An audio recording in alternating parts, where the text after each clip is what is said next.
Les amis, ravi de vous retrouver aujourd'hui pour une nouvelle vidéo. On va encore une fois décrypter cette nouvelle journée d'Euro, Euro jour 4. On va revenir sur le match de 15 heures entre l'Ukraine et la Roumanie, le match de 18 heures entre la Belgique et la Slovaquie qui a réservé quelques surprises. Et on va évidemment s'attarder encore plus sur le match de l'équipe de France. Et Dieu sait qu'il fut vraiment laborieux ce match des Bleus face à l'Autriche. On va donc un peu revenir chronologiquement sur les différents matchs de la journée. À chaque fin de journée d'Euro, je décrypte tous les matchs pour avoir un topo rapide, précis et détaillé humblement évidemment de cette journée. On va commencer par évoquer le match entre l'Ukraine et la Roumanie. Et le moins que l'on puisse dire, c'est que les Roumains ont su créer la sensation, eux qui n'avaient jamais gagné un match d'ouverture d'Euro. D'ailleurs, la dernière participation de la Roumanie à l'Euro remonte à l'Euro 2016, ce match d'ouverture face à l'équipe de France, où c'était déjà le même buteur qu'aujourd'hui, Stanciu, qui avait marqué sur penalty. Là, aujourd'hui, il ne s'est pas contenté d'un penalty, mais d'une superbe frappe de loin qui rentrera bien sûr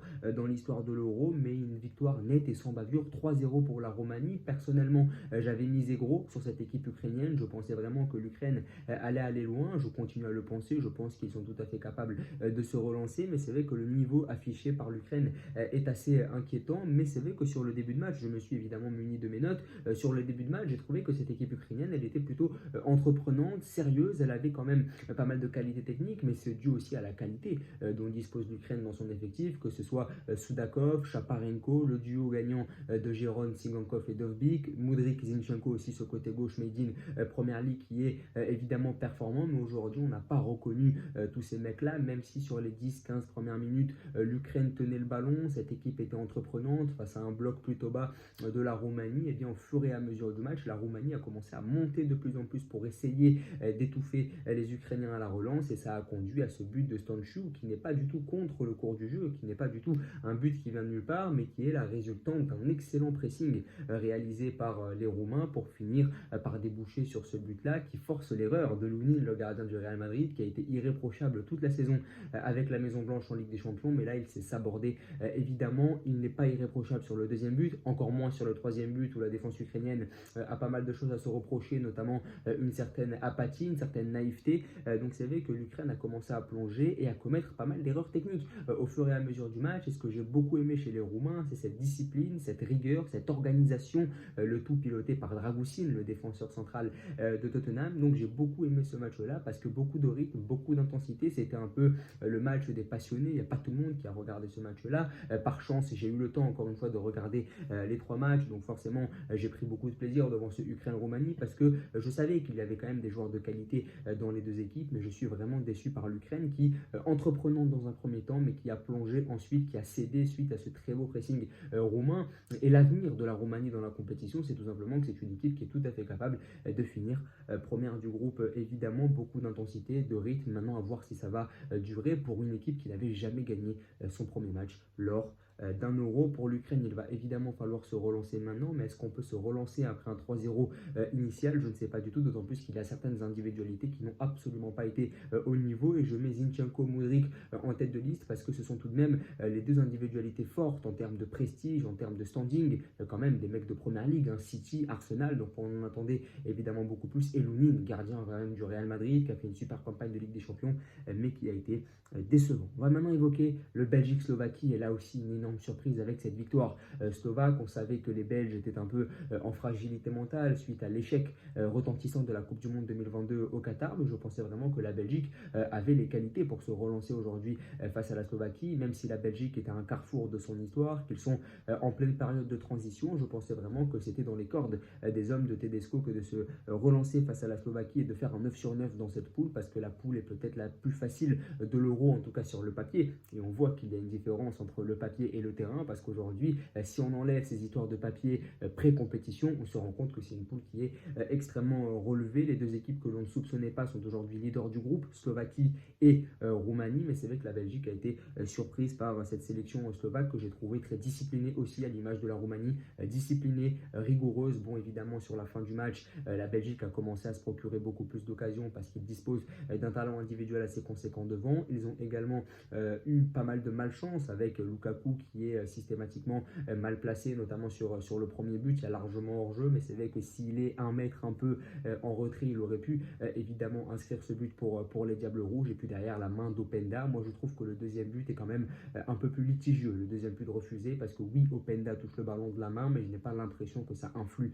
réellement sur l'action. Le premier, il y a hors-jeu, c'est net et précis. Le deuxième, il porte un peu plus à confusion évidemment sur cette main d'Openda. Je trouve qu'elle ne sert pas vraiment dans le jeu, donc j'aurais aimé que le but soit accordé, mais bon, deux buts refusés, donc un peu de malchance pour les Belges, mais pas mal d'imprécisions aussi. Le duo De Bruyne-Trossard, qui est censé être le duo à la création, ne fonctionne pas, notamment Trossard qui aujourd'hui a été inexistant, maladroit, comme beaucoup de fois en sélection. Un De Bruyne qui n'arrive pas à s'accorder avec ses coéquipiers, et ça c'est le propre du joueur qui est parfaitement installé dans le collectif de City et qui n'arrive peut-être pas en sélection à avoir les coéquipiers qu'il veut vraiment. C'est vrai que De Bruyne c'est made in Manchester City, et peut-être qu'avec la Belgique il est un peu dépaysé. Il n'a plus Eden Hazard, il n'a plus Witsel derrière lui, donc forcément la structure est un peu différente. J'ai beaucoup aimé Doku, notamment sur le début du match, mais ensuite il s'est un peu éteint. Sur les premières prises de balle de Doku, je me suis dit qu'il était capable de faire des différences. Oui, il est capable de le faire, mais il s'est au fur et à mesure du match un peu éteint, et forcément ça a pâti sur cette attaque de la Belgique. J'ai beaucoup aimé Onana au milieu de terrain. Il a mené quand même pas mal d'abattages, mais globalement cette sélection belge était décevante. Pourtant, sous Tedesco, la Belgique n'avait jamais perdu. 10 victoires, 4 matchs nuls. La première défaite de l'ère Tedesco, et une défaite qui intervient peut-être au pire des moments pour les Diables Rouges, bien sûr, ce premier match de poule. Maintenant, on a vu, hein, l'Argentine a perdu son premier match à la Coupe du Monde 2022 face à l'Arabie Saoudite, donc je pense que la Belgique peut encore se relancer, d'autant plus que 16 équipes sur 24 se qualifient pour les huitièmes. Mais attention à la Belgique qui va jouer la Roumanie lors du deuxième match. On se rappelle que lors de la Coupe du Monde, la Belgique avait été surprise par une petite équipe entre guillemets à la base, un outsider, le Maroc en l'occurrence. Donc là, ça va être évidemment difficile. J'ai beaucoup aimé Doku qui s'est un peu éteint au fur et à mesure du match. Le duo de Bruyne-Trossard ne fonctionne pas. Peut-être qu'il faudra sortir Trossard et faire rentrer un autre joueur de transition, pourquoi pas Bakayoko, qui a eu la plus grande occasion du match, sauvé sur la ligne par un joueur slovaque. Donc c'est vrai que sur la fin, la Belgique a commencé à se procurer de plus en plus d'occasions, mais malheureusement, ça n'a pas suffi face à cette équipe slovaque que j'ai trouvé intéressante. Et puis à l'Euro, faire une erreur de relance, évidemment, ça ne pardonne pas, et même la Slovaquie peut te condamner sur ce genre d'erreur, bien sûr. On n'était pas rassuré par la défense belge, et bien on a vu que même si après cette boulette, elle est restée globalement sereine parce que la Slovaquie n'attaquait plus, et bien une seule boulette suffit pour perdre un match lors d'un Euro, parce que c'est impardonnable au haut niveau. On va maintenant parler évidemment de l'équipe de France, et que ce fut compliqué pour les Français face à la sélection autrichienne, et pourtant l'équipe de France peut gagner ce match 4 ou 5-0. C'est pas comme les Anglais hier. Vous savez qu'hier les Anglais face à la Serbie c'est 1-0, et on était limite plus proche du 1 partout, voire du 2-1 pour la Serbie que du 3-0 pour les Anglais. Autant aujourd'hui la France avait largement les moyens de gagner 4-0, mais c'est dû à énormément de facteurs. Déjà sur la composition d'équipe, il y avait la présence surprise de Marcus Thuram. Je n'ai pas vraiment compris pourquoi est-ce que le numéro 9 de l'Inter était titulaire, et au fur et à mesure du match, en fait, j'ai compris, c'est simplement qu'il était venu un peu pour faire le sale boulot défensif, pour essayer de faire en sorte que Kylian Mbappé ne défende pas, ou en tout cas défende moins, pour essayer de prendre le côté gauche et aider Théo Hernandez, qui a fait un super match. Et c'était très intéressant et très révélateur, parce que sur les phases offensives, Mbappé venait côté gauche, Thuram allait en pointe, et sur les phases défensives, Thuram venait côté gauche pour aider Théo. Donc voilà, offensivement c'était Théo Mbappé, le duo un peu technique, et défensivement Thuram qui venait faire le sale boulot pour aider Théo Hernandez. Saliba que j'ai trouvé intéressant, parce qu'à la relance il t'apporte une vraie sérénité technique, et ça c'est peut-être ce qu'il a manqué à l'équipe de France sur ses récentes compétitions internationales. C'est vrai que là où beaucoup de défenseurs vont dégager le ballon, et bien Saliba lui relance proprement. Au milieu de terrain, Kanté, Rabiot, c'est très solide, et il va falloir se questionner lorsque Tchouaméni va revenir, est-ce qu'il va reprendre sa place? Je ne pense pas, parce que N'Golo Kanté aujourd'hui a fait un boulot merveilleux, et numériquement il prend la place de Tchouaméni. Déjà il ne faut pas oublier qu'à la Coupe du Monde 2022, Tchouaméni avait pris la place d'un Kanté blessé. Kanté vient simplement récupérer sa place au final, et il est absolument énorme. On voit que son départ du côté de l'Arabie Saoudite ne lui a pas fait du mal sur le plan physique. Donc c'est vrai que Kanté Rabiot, je trouve que ça fonctionne très très bien. Rabiot gaucher, Kanté droitier, Rabiot qui peut se projeter aussi pas mal pour casser les lignes. N'Golo Kanté de la même manière, un peu plus d'abattage quand même pour N'Golo. Rabiot un peu plus stabilisateur. Donc j'aime beaucoup ce petit duo, mais devant, il y a des individualités qui ont pêché.